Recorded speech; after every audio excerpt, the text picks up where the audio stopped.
moves the club. So I had him do it to me. I said, I'm your horse, what are you going to do? So he did was, she just does that, doesn't she? Yep. And this horse just does that. Because I'm asking him to move the club. So what I want you to do, remember I said this morning, I want you to be very linear. Don't walk around, walk to. So point it that way. When you swing this thing, swing towards that shoulder right there and have him. There's not much difference to it. But this morning when you did it to me, He's like, are you sure? I was there and you were here and you went, I go like this, there, right there. You're walking around. You said a step to the nose. Yeah, like step straight there and swing that rope At there. the shoulder. Yeah. You swing that rope towards the point of that shoulder. Just basically, just this side of their head. Just swing it right there and it goes past it. Usually that's going past their head here will move. But even if she moves, then she's just saying, okay, I've got my butt out of it. Yeah, but Follow through. You're going to keep doing. if you're walking towards that, you just saw, Watch his when front I end. step this way, Watch his front end. that butt's going to start to go over like that. Okay, because I'm walking around. I think that it's the walking around that is causing it. You just walk, Straight.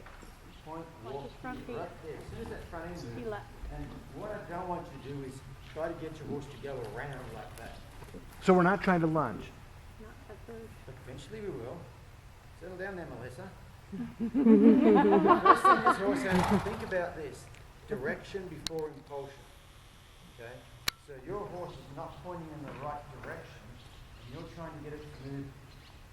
And so it's not pointing in the right direction. It's moving, so you're not getting what you want. I want you to get it to point in here. Watch his front feet. Right direction. Wow. Then you can go forward. That's the big thing is you want to get your horse pointed in the right direction. I do think it sounds to me like you've probably got that horse disengaging really good. Like you step back and get that hind end and move over. And there's another possibility that what you've done, I talked about this yesterday, is you don't want to disengage from here. Because pretty soon, if you go and you start here, you do this, you do But this, she's already moving. pretty soon, anytime you go to leave here, that happens. You want to be able to walk around to the side of your horse. And when you're disengaging, you should start from here. You want to start coming around here. And you want to try to end up.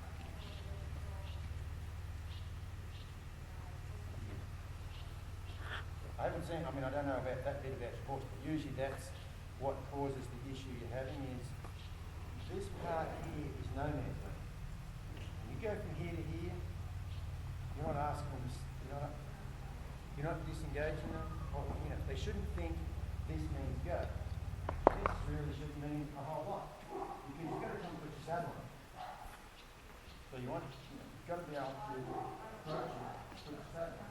But if you practice your disengaging from here, and you do this a lot, Walking. it doesn't take very long before, as soon as you even look like that, who was it yesterday? It was Rebecca. She has worked on the hook and on with that horse in the round pen, so it goes around, she steps over and starts to step backwards and she draws it in. She's done such a good job with that, that when she's sending it off around her right here, if she leans backwards, it comes in. Whatever the first thing is that happens, is what your cue's going to be. So the first thing you do when you disengage your horse is start going this way, and then start swinging this, and then step over. Pretty soon, you don't even have to swing this. Make a As soon step. as you start going this way, right there, that horse is going to start disengaging. So that walking from here to there is your desensitizing part. Can you desensitize it? Can you walk up to your horse like this? This one we can't. So that bit needs to be good. I would go back here and approach that again until that bit's good. Back and forth. Once that bit's good, then I go, now, can you step over here? Fine. Then can you let me back from here? Good. Then can I walk back out here? And then can I walk back around here without me being worried about it? But that bit right there is a really, really important part. I think I said yesterday, when you're desensitizing these horses, when you're here and you're throwing the rope over, when they get good without you rubbing, don't start throwing the rope step back up here, practice that approach, practice that approach when you're desensitizing. You really want to work on that. I think that's where it's probably going.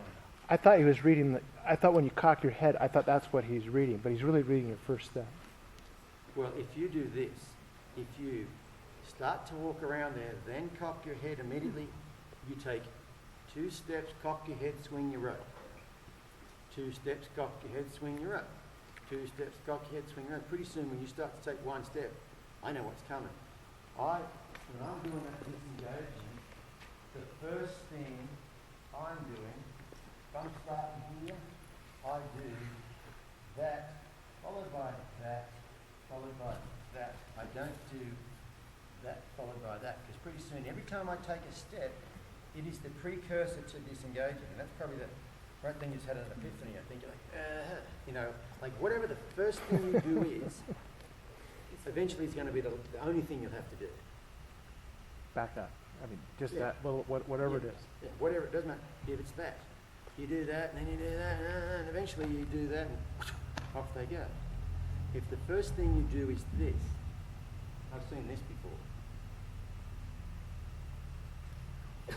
Pretty soon someone's in, they go to adjust their rope, the horse shoots off. They go, he's getting a bit excited about this. No, you do everything exactly the same way every time.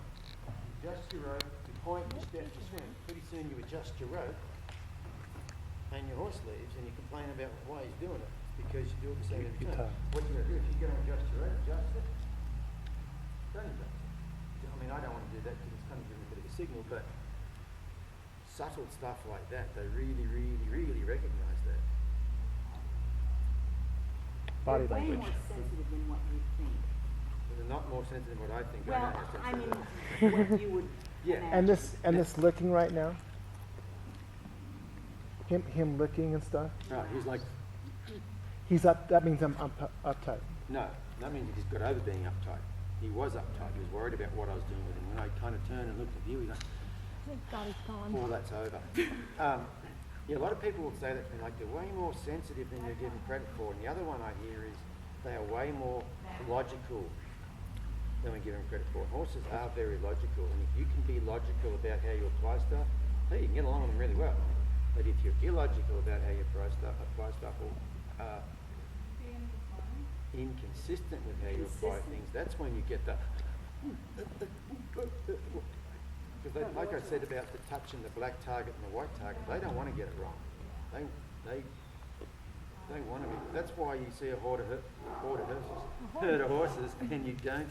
There's not much kicking and squealing carried on because they get that sort of... They don't want to be in trouble, so they're very aware of all that little stuff. That one, I'm glad you asked the question because I think right there that might have given you a little like, I know what I'm doing now. I'm walking, then I'm doing that. Think about that. Walking's part of the cue. To disengage. Yeah. If you walk first, then swing your, drop your head, and then do that, every time you walk that way, maybe even walk that way, I don't know, but if you do that followed by that, your cue, I mean, you don't have to do that. For me, it's a simple body language thing. You, like I said yesterday, you can go you can make up whatever you want as long as it comes in the same place every time. And I got a video on YouTube called "My Horse Listens to Me," or does it? Yeah. Or something like that. And you ever seen that one? Yeah. And I always tell people, don't talk to a horse who doesn't listen. I remember years ago I had this lady, I was doing a clinic, and this lady was sitting on an Arabian horse, and she said, well, my horse listens to me. And I said, well, what can it do?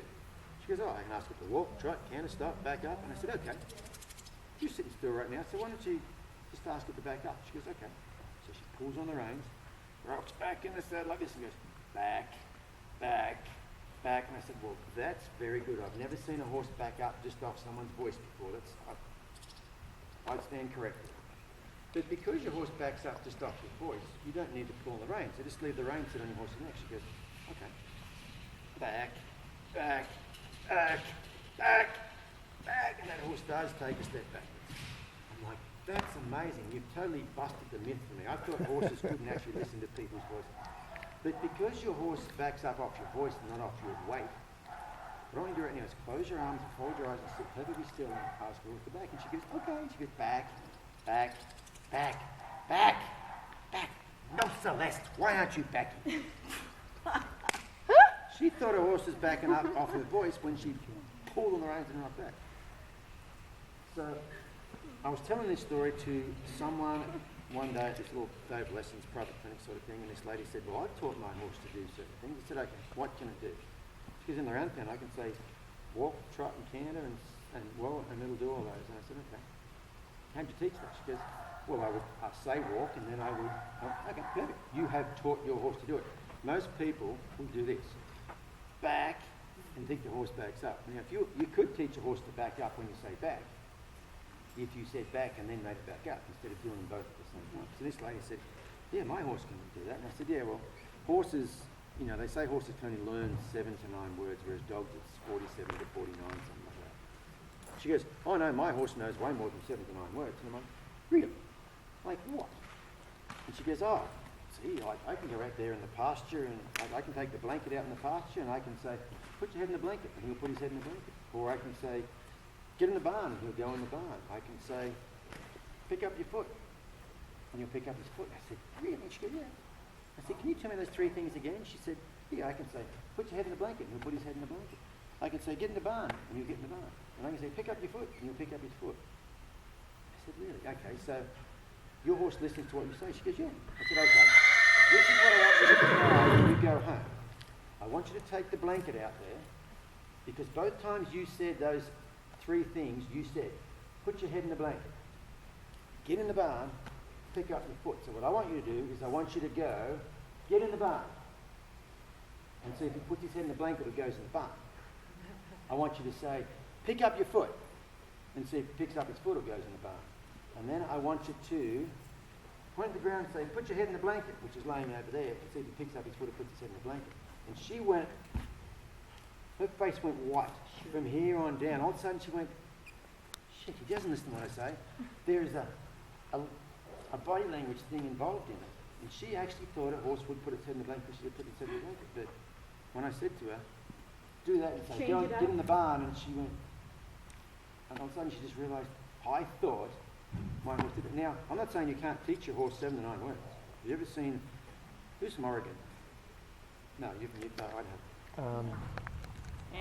Annie. Those vaulting horses, I mean, they have word cues Right, for. they have word cues. I saw a demonstration in Oregon one time at a horse show. This guy that pulls logs out of the mountain with a team of horses. He came in the arena pulling a log as big as a telephone pole, a light pole sort of thing, you know, and had 2 horses, no lines on it, and he was walking along behind it, and he said, up the roll, and those horses could walk along, stop.